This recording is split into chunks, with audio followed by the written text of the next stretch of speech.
Mga master, may nagpadala po sa atin ito sa ating inbox at nagtatanong how legit po to na salary increase for 2024. Mayroon po siyang pinadala na link sa isa pong video sa YouTube na nagsasabi na ito raw ang salary increase for 2024. Mayroon din pong table by tranches. So, ito pong video na pinadala, yung link po na pinadala sa atin ay sinasabi po doon na ito daw ay base sa Salary Standardization Law 6. And I will tell you mga master, hanggang sa ngayon, December 10, ay hindi pa po nag-i-exist ang anuman pong Salary Standardization Law 6. No, tanging Salary Standardization Law 5 pa lamang yung nagtapos sa taong 2023 ang nag-i-exist sa ngayon. Wala pa pong batas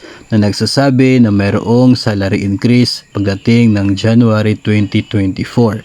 Wala pa pong batas na tinatawag na Salary Standardization Law 6. Kaya kung ano man pong mga halaga ng sahod na sinasabi sa video na ito na siya daw po magiging sahod natin pagdating ng 2024, yun po ay hindi pa legit. Hindi pa po ito final at hindi pa po ito legal. Na wala pa pong legal basis para dyan. Wala pa pong legality.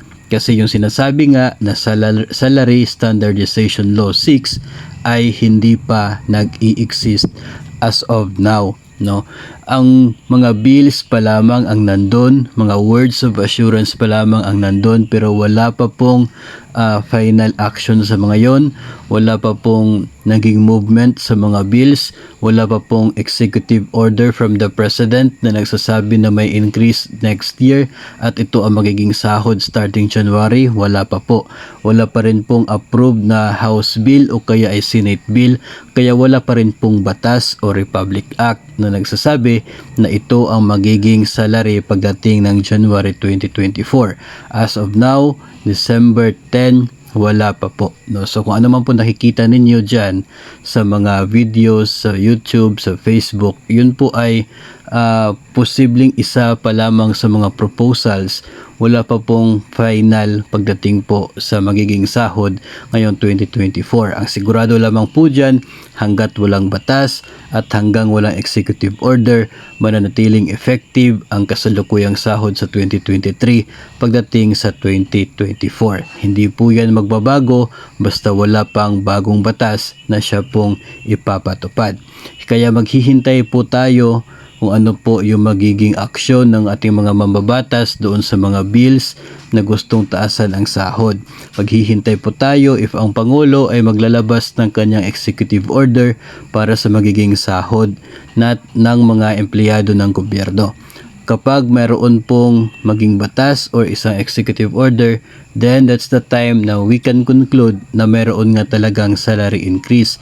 Then that's the time na pwede po nating sabihin na ito yung magiging sahod natin pagdating ng 2024, 2025, and so on. Depende po sa nilalaman ng batas or isa pong executive order. Kaya as of now, December 10, wala pa pong legit na sagot dito sa mga tanong ngayon kung mayroon bang salary increase at kung ano man pong videos na nagki-claim na ito na talaga yung magiging sahod, yun po ay hindi pa po final and hindi pa po yan sigurado na talaga pong maging implemented pagdating ng 2024.